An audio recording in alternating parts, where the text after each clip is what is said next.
문재인 대통령 전 사위의 노모, 목욕탕을 사모 검사 찾아갔죠. 찾아가서 검사가 직접 찾아가는 것도 제가 이례적이라고 보는데 무려 19번을 문자를 보냈다고 해요. 전화하고 문자하고 했답니다. 만나자고. 그 상고인에 불과한 노모를 그렇게 많이 만나자고 하면 되는 겁니까?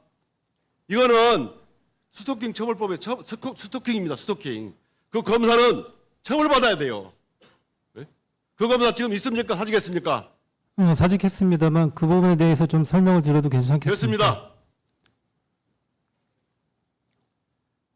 압수수색을 몇 번 했습니까? 수사 상황은 말씀드리기 어렵습니다. 압수수색 영장 기각된 적 있습니까? 그 또한 말씀드리기 어렵습니다. 소환조사 총 인원이 몇 명입니까? 그것도 구체적인 수사 상황이라서 말씀드리기가 어렵습니다. 그 수사 상황도 몇 명 소환했는지 압수수색 몇 번 했는지 말 못해요? 그게 비밀이에요? 수사 기밀입니까? 그렇습니다. 근데 언론에 나옵니까? 이 사건은 압수수색을 무려 10건, 소환조사가 무려 150명이라고 그럽니다. 4년간 5년간 수사하는 것도 모자라서 틈만 나면 압수수색하고 얘가 안 나오면 다시 꼬리물게 압수수색하고 계속 압수수색, 끝도 없이 압수수색을 합니다. 사람이 살겠습니까? 문재인 대통령 전 사일하게 해서 그런 게 아니고 인간이라면 사람 대접을 해줘야 합니다. 우리 헌법, 형사소송법의 원칙이 사람의 인권을 지키는 겁니다. 여러분도 언젠가는 수사 받을지도 몰라요. 여러분 가족들이 수사 받을지도 몰라요. 제가 수사를 받아보니까 그런 거예요. 검찰이 망하는 수사 이게 정말로 이렇게 수사가 안 됩니다. 이걸 끝없는 꼬리물 기자 압수수색 정말 해서는 안 됩니다. 답변 중에 수사 중이라서 말할 수 없다 이렇게 말씀하셨죠? 네. 그것은 국회 국정감사법 또 국회 증언감정법 어느 조항에도 해당되지 않습니다. 국정감사 조사의 한계 제8조에 보면 재판 중인 사건이라 하더라도 증언을 해야 됩니다. 그리고 증언이나 자료 제출 같은 경우도 외교, 군사, 대북 관계를 제외하고는 비밀의 업무라고 해서 증언을 거부할 수 없으며 그리고 증언을 함으로써 국가 안위에 명백한 위해를 끼친다고 판단이 되는 경우는 주무장관, 법무부 장관이 5일 이내에 소명을 할 경우만 증언을 거부할 수 있는 것이 법에 보장되어 있습니다. 박영진 증인은 이 사실 알고 있습니까? 네, 잘 알고 있습니다. 근데 왜 법을 어기고 있습니까?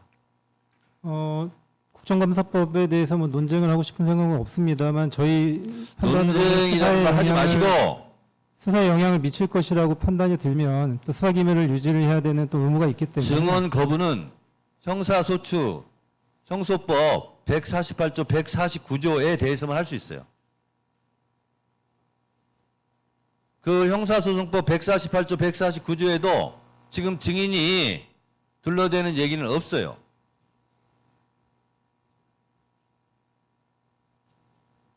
첫 발언이고 첫 답변이기 때문에 이 정도로 넘어가고 유념하셔서 다른 증인들도 위법한 행위가 없기를 바랍니다.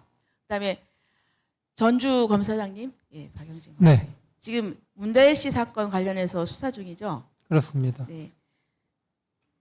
이상직 의원 사건은 지금 저렇게 세 건은 다 수사 중이었고 어느 정도 마무리가 됐는데 지금 사위 부정 채용 사건은 아직 지금 수사 중이죠? 그렇습니다. 근데 제가 보니까 지금 뭐 손자 아이패드까지 압수했다고 그러는데 압수했습니까? 압수한 건 사실입니다만 그 아이패드가 손자의 아이패드라는 것은 사실과 다릅니다. 손자 아이패드는 아니고. 그렇습니다. 근데 왜 자꾸 손자 아이패드까지 압수했다고 그렇게 얘기를 하죠? 현장에서 손자가 사용하던 아이패드라는 주장은 있었습니다만 저희가 지금 포렌식 진행 중이어서 구체적인 상황 말씀드리긴 좀 어렵지만 문다혜 씨나 서모 전 사위 사용한 흔적이 확인이 됐기 때문에 이 사건과 직간접적인 관련성이 있다고 판단이 돼서 압수를 하였고 저희는 적법하다고 잠깐만요. 생각하고 됐습니다. 있습니다. 잠깐만 발언 잠깐만 멈춰주세요. 시간 멈춰주세요. 아니 우리- 제가 지금 질의하고 있는데 중간에 아니, 제가 잠깐만요. 끝납니다. 시간을 뺏는 게 아니잖아요. 아니 뺏는 게 아니어도 제가 흐름이 잠깐만요. 26초밖에 안 알겠으니까 남았는데. 알겠어요. 그러니까 제가 마무리하겠습니다. 시간을 뺏는 게 아니니까요. 자, 여기서 진행. 아니 제가 질문하는 도중에 질문을 그렇게 하시면 안 되죠. 시간을 뺏는 게 아니고 드린다니까요. 아니 그게 문제가 아니라 그게 아니에요. 그게 아니고. 아니 위원장님 잠깐만 계세요. 잠깐만. 위원장님의 과도한 의사 진행인 것 같습니다. 잠깐만요. 잠깐만 계세요. 아니 내가 선배 우리 아니 전주 선배이고 지검장님. 아니고 간에 잠깐만요. 계세요 좀. 전주 지검장 증인 있잖아요. 아까는 수사 중이기 때문에 말씀드릴 수 없다고 말하면서 지금은 수사 중인 내용을 왜 나중에 자꾸 얘기하고 말씀하시면 있어요? 되죠, 그거를. 이거는 위원장으로서 증인 보호 차원에서 말씀드립니다. 아셨죠? 말씀은 자유인데 감안해서 말씀하시라고요. 자, 질의 계속하세요. 박영진 지검장님, 이게 재산 등록인데 네. 2004년 5월 달에 이제 이거 재산 신고하신 거죠? 네. 예, 여기 품목당 500만 원 이상 보석류는 등록 의무자가 등록해야 되는 등록 재산인데 여기 보면 다 일로 다 이렇게 기재를 하셨어요. 여기 보면 오른쪽에 다이아몬드, 그다음에 진주 목걸이 이렇게 있고요. 이런 보석류의 경우에는 신고 기준일 현재 전문가 등의 평가액으로 가액 산정하되 평가액을 확인할 수 없는 경우에는 실거래가를 기재하도록 그렇게 명시되어 있고요. 다음 자료 화면 보여주시죠. 공직윤리 시스템 내 보석류 재산신고 화면에서도 가액을 입력하라고 되어 있고 여기 오른쪽에 보면 한국보석감정사협회란도 있듯이 클릭하면 어떻게 신고하라고 나옵니다. 이걸 다 1,000원으로 신고하셨어요. 어떻습니까? 이게 기관사무 감사에 뭐 관련이 있는지는 모르겠습니다만 또 그러신다고. 예, 저 말씀드리겠습니다. 근데 저건 제가 결혼할 때 예물로 주고받은 물건들입니다. 제 질문은 이거는 오류잖아요. 허위잖아요. 허위가 아니고 가액을 산정할 수 없기 때문에 그 최초 재산 등록할 때부터 저와 같이 등록을 해놓은 상태이고요. 그 아니 연계선상에서 공직자가 신고 기준일 현재 전문가 등의 평가액으로 가액을 산정하되 평가액을 확인할 수 없는 경우 실거래가액을 기재하도록 명시되어 있고 거래한 적이 클릭하면 없기 때문에 실거래가를 알 수가 신고하도록 없습니다. 되어 있는데 그거를 따르지 않는 것이 그럼 정당하다는 겁니까? 아니 실거래를 한 적이 없기 때문에 예? 실거래가가 없습니다. 저희가 계속 보유를 하고 있는 결혼 예물들입니다. 매수를 했을 거 아닙니까? 그거를 누락할 수 없기 때문에 등록했을 거 아니, 난 했던 것뿐이고 실수입니다. 잘못했습니다라고 얘기를 할 줄 알았더니 그럼 떳떳하고 이거 잘한 짓이라는 겁니까? 이게 뭡니까 도대체? 예? 아니 국민의힘 의원은 3천만 원 잘못 착각으로 착오로 신고했다고 기소한 검찰에서 본인들 이거 2캐럿이 넘어요. 가액 3천만 원 정도 우리가 알아봤습니다. 제가 알고 있기로는 그리고 국회 우리 감사관실에 다 물어봤습니다. 이런 사람이 있습니까? 지금까지 했더니 한 번도 없답니다. 이런 경우는 처음 본다고 합니다. 제가 이걸 지금 잘했다고 지금 이렇게 계속 아니, 제가 알고 있기로는 제가 알아본 바로는 실거래가가 없는 경우에는 그 가액을 산정할 수 없기 때문에 저렇게 그 산정할 수 없는 것으로 기재를 해도 된다고 최초 등록 때부터 제가 확인해서 그대로 저 연속선상에서 등록했을 뿐이고요. 그걸 많이 말씀하셨던 기준을 제가 알았더라면 정확하게 가액 산정까지 해서 등록을 했을 겁니다. 오류가 있다면 제가 시정을 하도록 하겠습니다.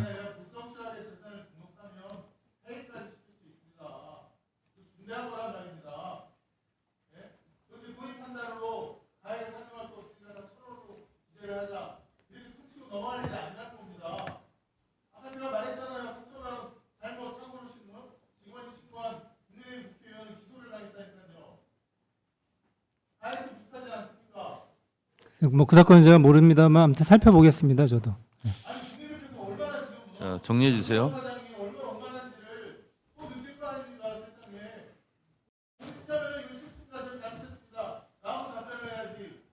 자, 정리해 주세요.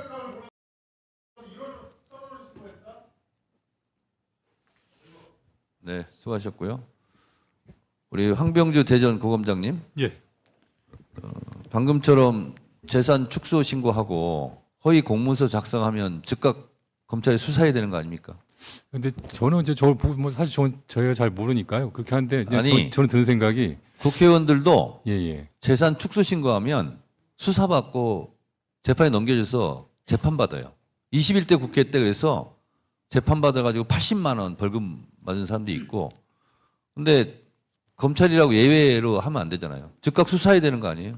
일단 이제 제가 사실 그 공안부의 전문은 아니지만 그게 재산 축소 신고가 아마 공안 선거에 영향을 미칠 목적이라든지 뭐 이런 게 그렇지 있었던 않고 것 같아요. 이거는 허위 기재잖아요. 그리고 이제 그 허위 부분도- 공문서 작성이에요. 그러니까 그 부분도 근데 지금 방금 우리 업무방해도 되겠구만요. 그러니까 전주지검장께는 처음에 협부 상의를 했다고 지금 방금 얘기한 걸로 들었고 아니 또 이거는 드는 생각이- 실정법 위반이라니까요. 그러니까 이제 저게 이제 수사하세요. 그러니까 저희가 봤을 때는 아니 저희가 봤을 때가 아니라 법적으로 위법하다니까 이거는. 그러니까 그런 부분이 이렇게 판단하기 쉽지 않다라는 말씀을 드린 뭘 겁니다. 근데 국회의원들은 왜 재산 축소 신고하면 왜 그걸 가지고 그럼 수사합니까? 그러니까 그 사건도 제가 직접 수사는 안 했지만 그 사건에 혐의가 있는지 없는지에 대해서 판단을 하기 위해서 굉장히 많은 수사팀이 이제 붙어서 했을 거고요. 관련자들 얘기도 들었을 거고. 이건 즉각 수사해야 경위도 이제 들었을 돼요. 거고요. 그러니까 기본적으로 저희가 객관적인 사실이 있어야 되고 그거에 대한 인식이 있어야 되는데 자 잠깐 됐고요. 제가 하는 거니까. 자 검사장님 예. 법을 알고 법을 위반해도 법을 모르고 법을 위반해도 다 위법한 거죠. 그렇잖아요. 뭐 말씀하시죠. 맞죠? 예. 근데 지금 저렇게 기재하는 법을 모르고 위법을 했다고 지금 증언을 하고 있잖아요. 그러면 그 기재하는 방법을 법을 모르고 했다 할지라도 법 위반은 맞잖아요. 근데 이제 그 부분에 있어서 그러면 수사해야죠. 아니 그러니까 그 부분에 있어서 법 위반인지가 저는 명확하지 않다고 생각합니다. 그러면 법이 정해져 있고 법과 고발이 사실관계가 들어오면 있어서 수사하겠습니까? 그럼 민주당이 고발할게요. 뭐 고발이 들어오면 고발 절차에 따라서 네, 저희가 알겠습니다. 절차를 진행하겠죠. 네. 예.